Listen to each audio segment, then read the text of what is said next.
Une phrase qui claque, une vérité qu'on ne veut pas entendre. On nous a menti, on nous a trahis, on nous a fait croire que nos ancêtres étaient des sauvages, des ignorants, des primitifs sans âme. Mais posez-vous une seule question. Comment un peuple sauvage a-t-il pu bâtir les plus grandes merveilles du monde?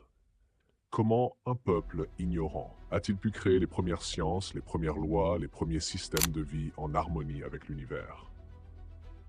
L'Afrique n'était pas un continent perdu, c'était le centre du monde. Un empire de sagesse, de grandeur et de spiritualité. Mais un jour, des envahisseurs sont venus. Ils ont vu cette lumière et ils ont décidé de l'éteindre. Aujourd'hui, je suis là pour rallumer cette flamme, pour réveiller ceux qui dorment encore. Détruire les mensonges et exposer la vérité. L'Afrique avant l'invasion, une civilisation avancée et unie. Avant que les colons n'arrivent, l'Afrique n'était pas un désert d'ignorance. Nous étions rois, prêtres, architectes, guérisseurs, astronomes. Nous vivions en harmonie avec la nature en respectant des lois ancestrales basées sur l'équilibre et la justice. L'Égypte antique, ce n'était pas seulement des pyramides et des pharaons. C'était une société avancée qui maîtrisait l'astronomie, la médecine, l'écriture, la philosophie bien avant la Grèce. Le Mali sous Mansa Moussa, l'homme le plus riche de l'histoire, était un Africain. Il a bâti une civilisation de savoir et de commerce. Le royaume du Congo, l'empire du Ghana, le Monomotapa. Tous ces royaumes étaient puissants, organisés et prospères. Et pourtant, on vous a appris quoi à l'école? Que l'Afrique n'avait pas d'histoire avant l'arrivée des Européens. Mensonge. L'Afrique était pure avant d'être corrompue. On dit que l'Africain est violent. On dit qu'il vole, qu'il viole, qu'il tue. Mais qui lui a appris cela? Nos ancêtres vivaient en communauté, en solidarité. Il n'y avait pas de prison parce qu'il n'y avait pas de criminels. Il n'y avait pas de famine. Parce que tout le monde contribuait à nourrir la société. On vivait avec des valeurs et un code moral bien plus fort que toutes les lois occidentales. Puis l'envahisseur est arrivé. Il nous a appris à trahir nos frères. Il nous a appris à vendre notre propre sang en esclavage. Il nous a appris à nous haïr, à mépriser notre propre peau, notre propre culture. Et aujourd'hui, ils ont réussi. L'Africain d'aujourd'hui ne veut plus être africain. Il préfère ressembler à ceux qui l'ont enchaîné.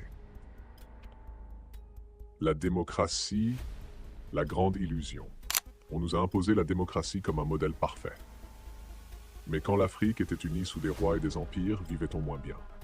La démocratie africaine, c'est une blague. C'est un outil conçu par l'Occident pour nous diviser. Avant, un roi africain protégeait son peuple comme un père.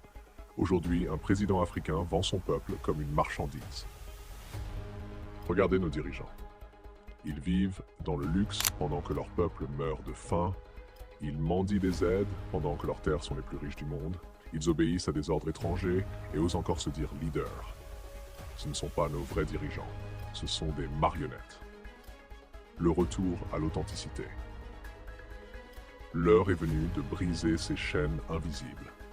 L'Afrique ne pourra renaître que si elle se reconnecte à sa véritable essence. Réapprendre notre histoire, oublier les livres écrits par les Européens. Apprenez qui vous êtes réellement. Lisez Cheikh Anta Diop, Amadou Hampâté Bâ, John Henrik Clarke. Découvrez la spiritualité africaine, la véritable sagesse de nos ancêtres. 2. Se décoloniser l'esprit. Arrêtez de croire que tout ce qui vient de l'Occident est meilleur. Arrêtez de mépriser votre propre culture, votre propre langue, votre propre spiritualité. Un arbre sans racines ne peut pas grandir. Reconstruire l'unité africaine. Avant, nous étions un seul peuple. Aujourd'hui, on nous a divisés en 54 morceaux faibles. C'est cette division qui nous empêche de nous relever. Il est temps de briser les frontières mentales et de redevenir une force. Reprendre notre puissance. L'Africain doit cesser d'attendre que quelqu'un vienne le sauver. C'est à nous de reconstruire nos empires, de protéger nos terres, de bâtir notre avenir. Si nous voulons retrouver notre grandeur, nous devons penser comme les pharaons. L'ultime rappel, l'Afrique n'a jamais été un continent de sauvages. C'était un continent de rois, de bâtisseurs, de sages. Mais aujourd'hui, elle est enchaînée, pas par des chaînes de fer, mais par des chaînes mentales. Et la question est simple. Vas-tu continuer à vivre comme un esclave? Ou vas-tu te réveiller et redevenir le pharaon que tu es censé être? Le choix vous appartient. Mais sachez une chose. Le temps de la renaissance africaine est arrivé. L'Afrique, notre terre, notre mère, notre héritage. Jadis, elle régnait en maître sur la connaissance, la spiritualité et l'harmonie. Mais aujourd'hui, elle agonise sous le poids des chaînes invisibles qui l'empêchent de se relever. On nous a tout pris. Notre histoire, notre fierté, notre spiritualité, notre souveraineté. Et pire encore, on nous a pris notre esprit, gardez-le. Voyez-vous une Afrique forte et unie? Voyez-vous un continent où les enfants marchent fièrement sur la terre de leurs ancêtres? Ou voyez-vous un peuple divisé qui court derrière des rêves qui ne sont pas les siens? On nous a appris à nous détester, à mépriser notre propre peau, à cracher sur nos propres traditions, à rejeter notre propre essence. Nous avons été programmés pour croire que tout ce qui est africain est mauvais et tout ce qui est occidental est bon. Et cette programmation dure depuis des siècles. Mais aujourd'hui, moi, je refuse de me soumettre à cette illusion. L'Afrique n'a pas besoin de sauveurs, elle a besoin de guerriers.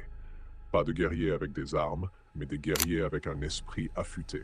Des guerriers prêts à reconstruire ce que l'on nous a volé. Et c'est là que tout change.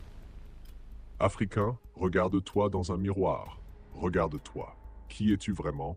Un simple consommateur de technologies étrangères? Un imitateur des modes et des idéologies de ceux qui t'ont opprimé? Ou un descendant des bâtisseurs de pyramides, des gardiens de la sagesse universelle? Le combat commence dans nos têtes. Nous devons nous libérer mentalement avant de pouvoir nous libérer physiquement.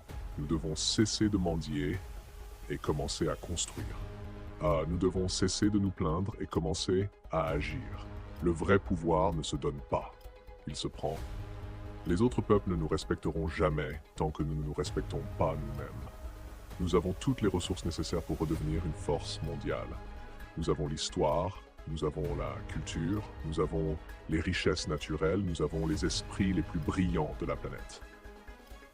Mais tant que nous resterons divisés, tant que nous continuerons à servir les intérêts des autres au lieu des nôtres, tant que nous aurons peur de revendiquer notre vraie identité, nous resterons des esclaves modernes.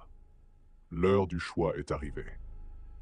L'Afrique ne redeviendra jamais puissante tant que ses enfants ne croient pas en elle. Alors pose-toi une seule question.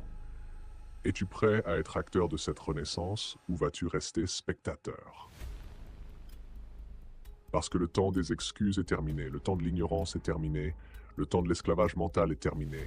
Sois fier de qui tu es, sois fier d'être africain et surtout, sois digne de l'héritage de tes ancêtres. Le monde entier attend de voir si nous allons nous réveiller ou disparaître, et moi je sais déjà la réponse. Parce qu'un pharaon ne meurt jamais. Il renaît.